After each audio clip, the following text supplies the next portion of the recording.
In the next couple of videos, I want to talk about the term family dysfunction, just to help people get a better understanding as to what I mean, or maybe even hear others talking about it.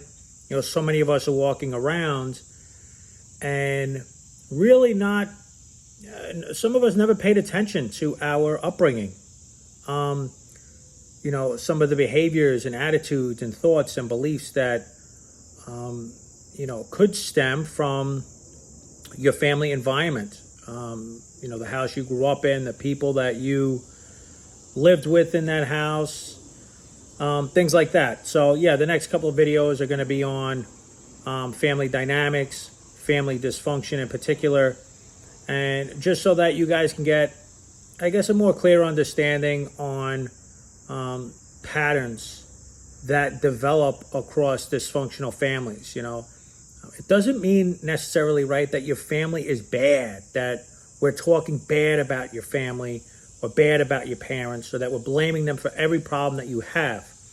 It's just important to take a look at this stuff just so that we can be accurate, especially now that we are adults, so that we can break this cycle, especially if we're in our own relationships,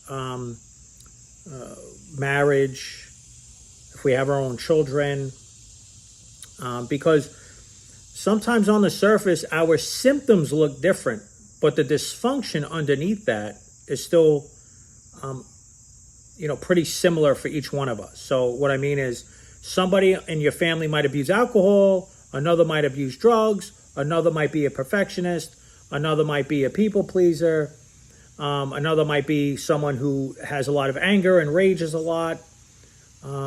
So it shows up in different ways for each of us. And we'll get into that in the next few videos. But a lot of times with family dysfunction, there are unhealthy, you know, patterns within that family. And that's what we're going to take a look on and look for. Also, ways of communicating, verbally, visually. How did your family members communicate with one another? The roles that are developed for each of the family members, because there are certain roles that each family member falls into to keep the system in balance. So common signs within a family that there's chaos. Sometimes there's no chaos at all. Sometimes there's just more silence.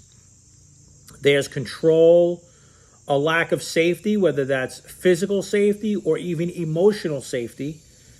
And children sometimes taking on adult responsibilities, you know, way beyond what's appropriate for their age. And again, family dysfunction is also passed down to the next generation. So this is why we want to take a look at this stuff and, you know, realize that some of this is still living out. Some of us are still living out these patterns, especially if we are parents.